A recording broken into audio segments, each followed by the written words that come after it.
His love for me. Oh, His love for me. Who the Son sets free, oh, is free indeed. I'm a child of God. Yes, I am. Welcome again to this series on reforms. This is going to be the fourth video, I guess. Today, in this video, we're going to talk about pure reforms. Now, let me remind us of what we did before. We defined 4 different types of reforms, based on the source and the target.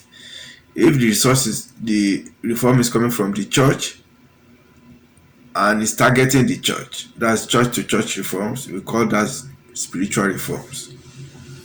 And that's a pure reform because it's within the same world, spiritual world. Now, if the reform is from the society and is targeting the society, that's another pure reform because it's targeting the same secular world, from the same secular world to the same secular world. That's another pure reforms. We call it social reforms. Now, the other 2 reforms are mixed reforms, so we will not going to be talking about that today. They are, if the source is from the church to the society, we call that missionary reforms, and if it's from the society to the church, we call that syncretic reforms. Those are mixed reforms, so we're not going to be talking about that now. We'll talk about that in the next videos. So today we are talking about pure church reforms and pure social reforms. Now let's first talk about the social reforms. Again, we have to remember that the society, just like the church, can be divided into segments. We call that spheres. We have the 8 spheres: A, B, C, D, E, F, G, H: arts, business, church, distribution, education, family, government, and earth. Now, we can have reforms within the same sphere.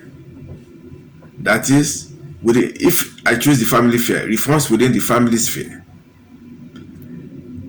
Or I can have reforms from family sphere to another sphere, maybe government sphere, but still in the society. There are still social reforms, but if it's within the same sphere, we define that as intra-reforms. For example, the NBA, let's say they try to change the 3-point line. So that reform is still within the NBA. So that's an intra-reforms. Or OPEC is changing the oil price. So that reform is still within OPEC, within the same sphere. So that is also intra-reforms. We can also have inter-reforms from one sphere to the other sphere. Let me give you an example. Some students are protesting to government, maybe about they want some things changed about their conditions. So that's inter-reform. From education to government, that's inter-reforms. And the reform, whether intra or inter, can either be positive in terms of impact, can have positive impact, or can have negative impact, or can have no impact at all. Transparent reforms. So any reform can have any of the impacts. I'll give an example of a reform that can have negative impact. Let's say intra-reform that can have negative impact. For example, racism. Racism is a reform, but it has a negative impact. Well, depending on who is looking at it. But generally, you can say it has a negative impact. So that's an intra-reform that has negative impact. Now let's look at a negative inter-reform. Maybe discrimination. discrimination is another reform that can be inter. Maybe a government is discriminating against a certain set of people, maybe in the family sphere. So that's inter reform that is negative. Okay. Most social reformers, they actually they work in intra and inter, and anybody that leads a reform is called a reformer. So most social reformers are civil rights or philosophers. And let me give you an example. The Mahatma Gandhi, for example, is regarded as the most popular social reformer, and is known as the father of nation in India. He's from India. He played a key role in winning freedom for India, and is known for his method, his concept of non-violence and holding fast to the truth to achieve a result. And even actually, Martin Luther traveled to India to learn his footsteps. So Mahatma Gandhi was a protester to the government, so he was working as inter-reformer. It's an inter-reformer. And let's look at the example of Martin Luther King. Martin Luther King was also a social reformer, and most civil rights leaders, again, I said, they are religious leaders, like Desmond Tutu, Martin Luther. They are religious leaders. Martin Luther was an intra-reformer and also inter-reformer because he protested against racism, which is within the family sphere. It's man to man. He also protested against government for freedom. So that's inter-reform. It's actually, so Martin Luther, you can say, is in the family sphere, protesting against family. So it's reform from the family to government. Actually, Martin Luther also had reforms from family to business.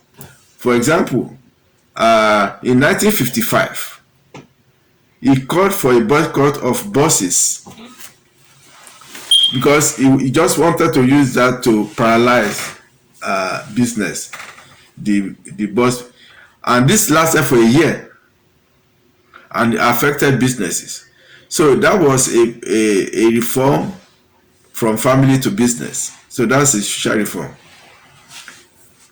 So we've talked about social reforms. We have so many social reformers. Nelson Mandela is a social reformer. Andrei Sakharov. There are so many. In every country, you always have a social reformer. So I'm not going to dwell much on social reforms because I just want us to get the concept, because our focus is actually more of church reforms. So now let's look at church reforms. We're also talking about church reforms again, pure reforms. We are not talking about mixed reforms. Now, church reforms can also be within a denomination.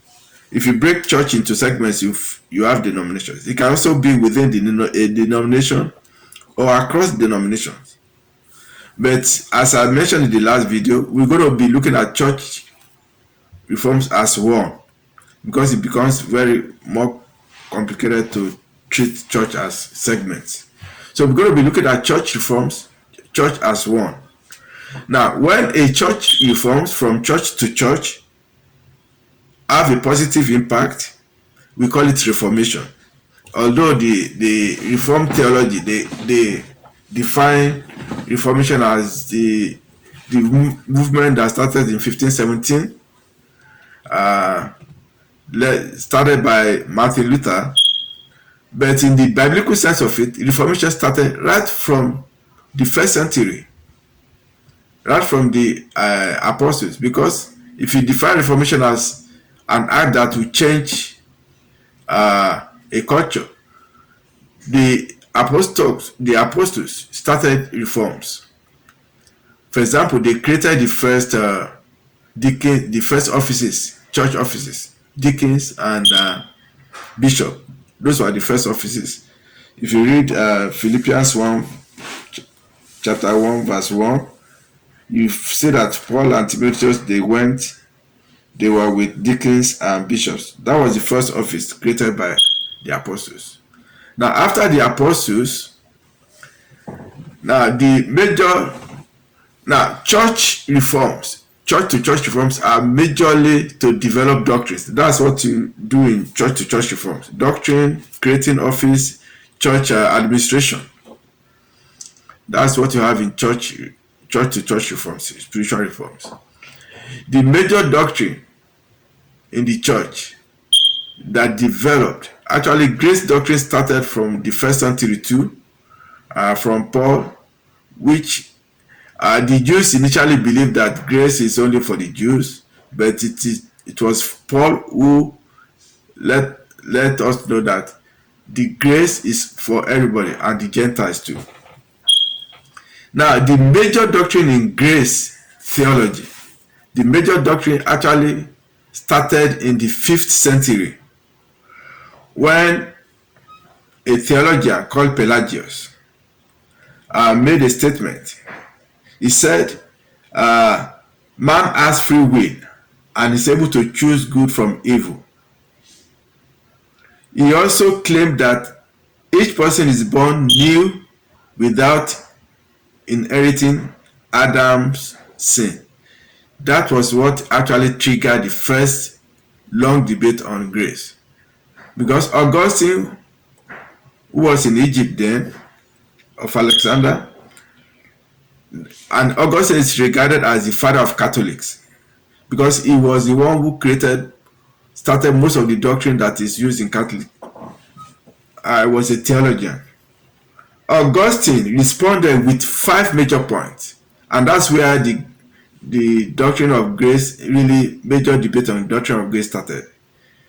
He started with 5 points. He said original sin, total depravity of man, unconditional election, irresistible grace, and perseverance of the saints. And each of these points, there were doctrine. There is doctrine of elections. All those debates started from the 5th century. Doctrine of election, justification. So those are church reforms. In fact, after the apostles, they started church reforms. After the apostles, the apostolic fathers took over from them, like Clement of Rome and so on. Then after that, you have the church fathers. Then you have the 5th century. Then after this, you have also the emperors who took over the church. We are not going to go into details of church history, but you just want us to know that church reform started from the 1st century and is still going on. Whatever we do in the church, church reforms is majorly to form doctrines. So we're going to talk in the next videos about mixed reforms. That's when what we talk about the commissions. But I just want us to know that church reform is majorly for doctrine and church administration. Thank you for watching.